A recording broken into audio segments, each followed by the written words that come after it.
If you want proof that wood does not need modern chemicals to endure, well, just look at the Viking world. These people built ships that crossed the North Atlantic, hulls that stood through generations of storms, and everyday tools meant to live outdoors year-round.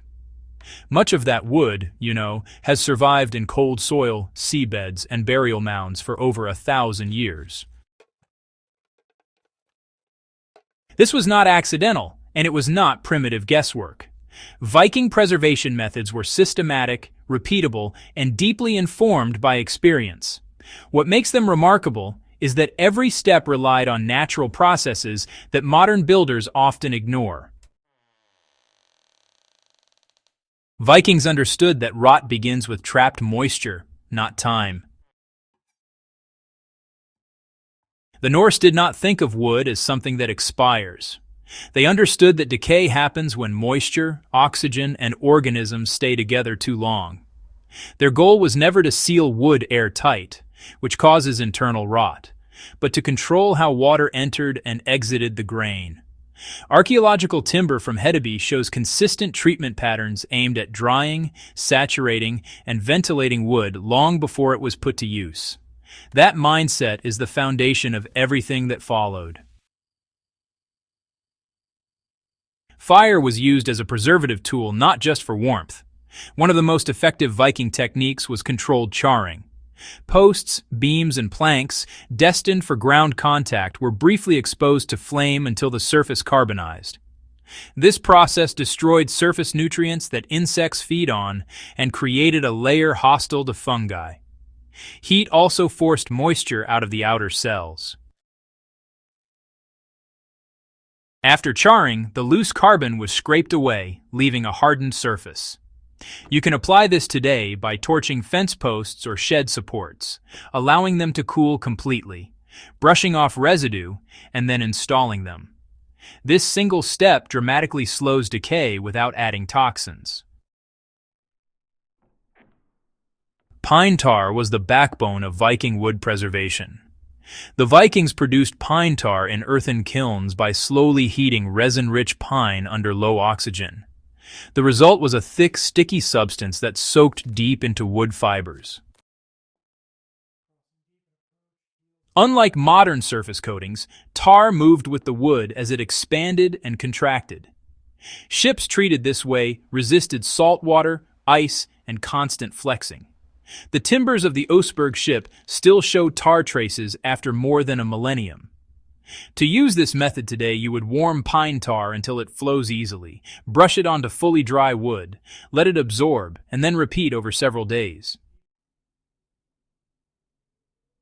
Annual reapplication in exposed environments keeps wood protected indefinitely. Saltwater exposure was used deliberately to harden wood. Vikings did not always rush freshly cut timber into use. In coastal areas, planks and oars were sometimes soaked in seawater before drying. Salt disrupts microbial growth and leaches sugars that attract decay organisms. After soaking, the wood was air-dried slowly in wind and shade. This produced tougher, more rot-resistant material. For modern use, this method works well for non-structural outdoor wood.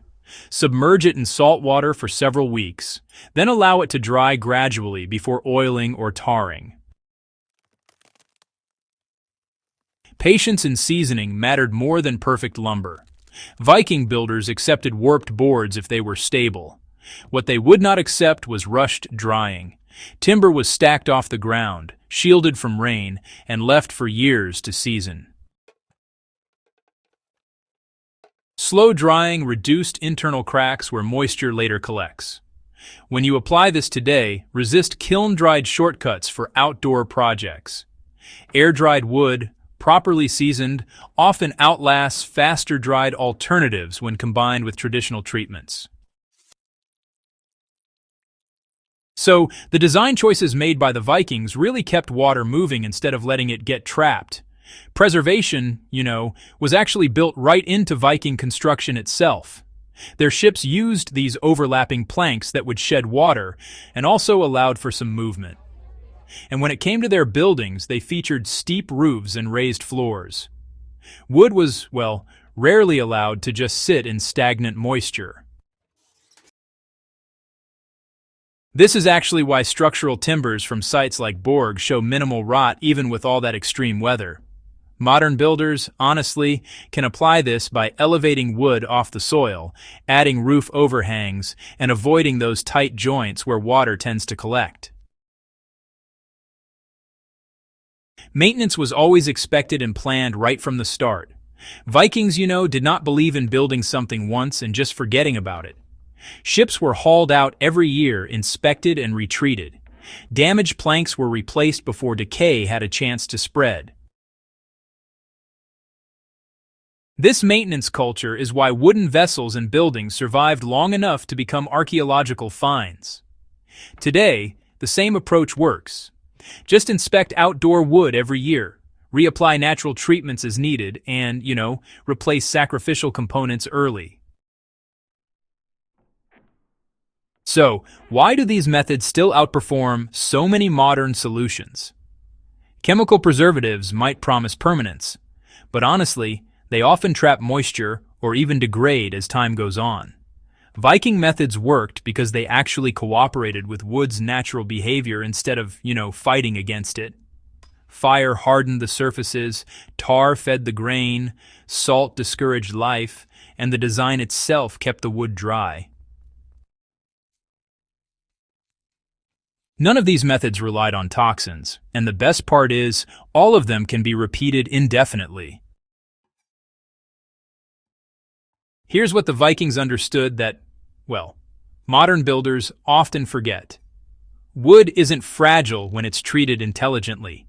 It's resilient, renewable, and honestly, it's capable of lasting for centuries if moisture is controlled and maintenance is respected. The Viking approach was never about making wood immortal.